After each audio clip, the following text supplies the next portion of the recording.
Did you know that the North and South Carolina originally existed as a single territory called Carolana? Today we're unraveling the story behind why the United States has two Carolinas instead of one. Unlike other state pairs, the split between these two goes way back, even before the US was a thing. We'll dive into the colonial history, exploring how England's charters and grand plans shaped the fate of Carolina. It's a journey from the dreams of a utopian society, the grand model, to the reality check that led to the official split. So grab a comfy seat and let's uncover the fascinating tale of how North Carolina and South Carolina came to be. Let's rewind the clock and step into the colonial era to understand how North Carolina and South Carolina got their start. Back in the 1500s, the English monarchy realized it needed to catch up with Spain in exploring and expanding its empire in the New World, aka the Americas. To compete, England began handing out charters to groups keen on setting up colonies. The first English colony, Roanoke, kicked off in 1585 but didn't stick around for long.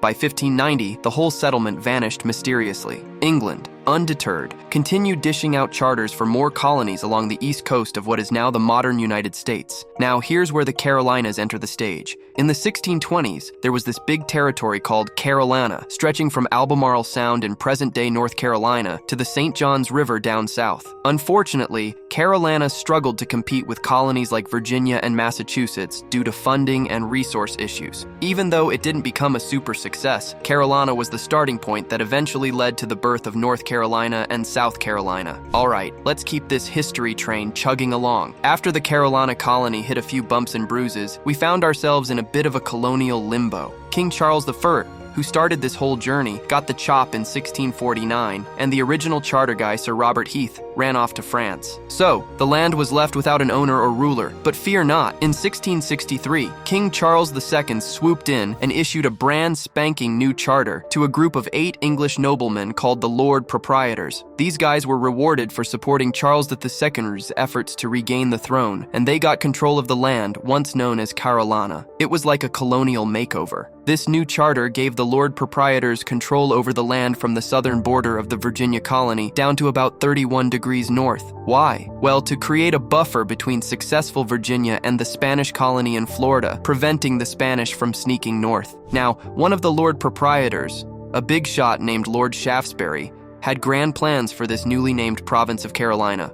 Alongside philosopher John Locke, they dreamt up a utopian society called the Grand Model. Think of it like a fancy blueprint for towns and cities, focusing on preventing fires, public health, safety, land use, and making everything look pretty. But, as we'll soon find out, plans don't always go as, well, planned. Fast forward to the late 1600s, and the Grand Model dreams were met with a reality check. The Lord Proprietors' big goals for Carolina hit a few bumps. Surprise, surprise. But while they were trying to make this utopia happen, the northern and southern parts of the Carolina province were doing their own thing. Charlestown, which we now know as Charleston, was the capital, but the north and south kind of governed themselves independently. They even had their own governors. Now, imagine living in a big family where everyone wants to do their own thing. Tensions were brewing. The Lord Proprietors struggled to keep things in check, and as the southern part of the colony started getting richer, the divide grew. To make matters worse, there was a bit of a tiff with the Tuscarora tribe in 1711, leading to the Tuscarora War. The North put in more effort to defend the land, while the South was like, not our problem. Long story short, the king stepped in,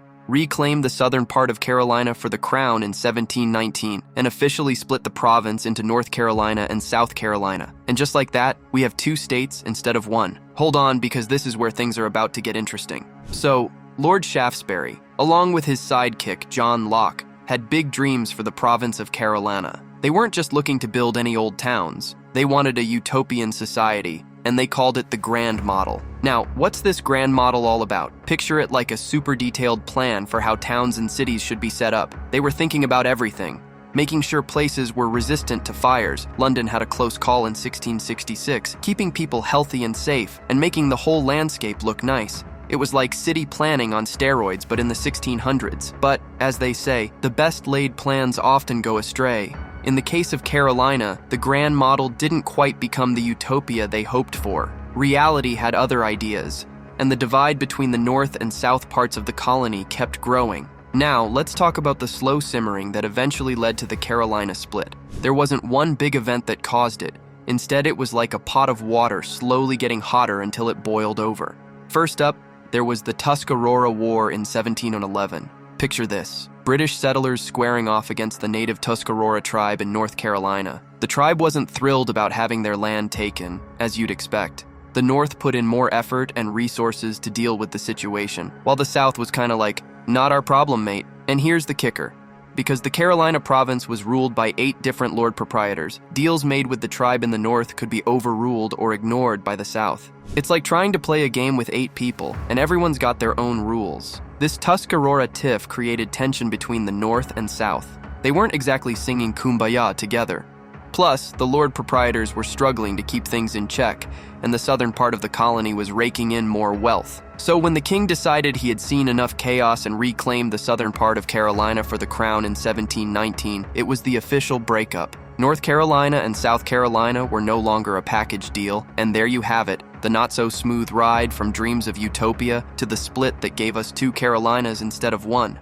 Who knew city planning and native tribe tensions could lead to state separations? Fast forward to 1719, and it's official. North Carolina and South Carolina are now solo acts. The king stepped in, took back the southern part of Carolina for the crown, and left the northern part for the lord proprietors. Boom, the formal split happened, and the 2 states were free to go their separate ways. Let's zoom into the present day. North Carolina and South Carolina, 2 peas in a pod, but with their own flavors. North Carolina is the bigger sibling, home to over 10.5 million folks, while South Carolina holds its ground with about 5.2 million people. Economically, North Carolina is the heavyweight champion, with cities like Charlotte and Raleigh leading the GDP race. South Carolina's biggest city, Charleston, and its metropolitan area in Greenville are no slouches either. And because they're 2 separate states, they each get their own say in the big decisions. Both North Carolina and South Carolina have 2 U.S. senators each.